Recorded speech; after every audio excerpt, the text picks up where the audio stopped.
28 जून 2026 रोजी होणारी टेट परीक्षा रद्द. नमस्कार मित्रांनो, व्हिडिओ सुरू करण्यापूर्वी अशाच सर्वात जलद आणि अधिकृत शैक्षणिक अपडेट्स मिळवण्यासाठी आपल्या सारथी 247 चॅनलला सबस्क्राईब करा, व्हिडिओला लाईक करा आणि ही माहिती आपल्या मित्रांपर्यंत शेअर करा. आता पाहूया आजची मोठी अपडेट. महाराष्ट्र राज्य परीक्षा परिषदेमार्फत 28 जून 2026 रोजी संपूर्ण महाराष्ट्रातील 1028 परीक्षा केंद्रांवर शिक्षक पात्रता परीक्षा म्हणजेच टीट 2026 आयोजित करण्यात येणार होती. नीट 2025 परीक्षेतील गैरप्रकार लक्षात घेऊन परीक्षा परिषदेने सुरक्षेच्या सर्व आवश्यक उपाययोजना केल्या होत्या. मात्र 27 जून 2026 रोजी पहाटे गोपनीय माहितीच्या आधारे भिवंडी येथे काही इस्मांकडे प्रश्नपत्रिकेबाबत माहिती असल्याचे समोर आले. त्यानंतर भिवंडी पोलिसांनी संबंधित ठिकाणी छापा टाकला.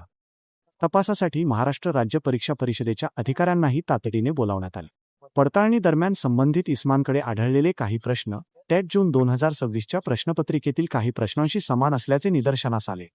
या प्रकरणी भिवंडी पोलीस ठाण्यात गुन्हा दाखल करण्यात आला आहे. ही संपूर्ण परिस्थिती लक्षात घेऊन 28 जून 2026 रोजी होणारी शिक्षक पात्रता परीक्षा टेट पुढे ढकलण्यात आली आहे. परीक्षा कोणत्याही परिस्थितीत पूर्णपणे पारदर्शक आणि निष्पक्ष पद्धतीने व्हावी, तसेच या प्रकरणाची सखोल चौकशी होणे आवश्यक असल्यामुळे हा निर्णय घेण्यात आला आहे. शिक्षक पात्रता परीक्षा टेट संदर्भातील पुढील सर्व अधिकृत आणि अद्ययावत माहिती महाराष्ट्र राज्य परीक्षा परिषदेच्या अधिकृत वेबसाईटवर प्रसिद्ध करण्यात येईल. त्यामुळे कोणत्याही अफवांवर विश्वास ठेवू नका आणि फक्त अधिकृत माहितीलाच प्राधान्य द्या.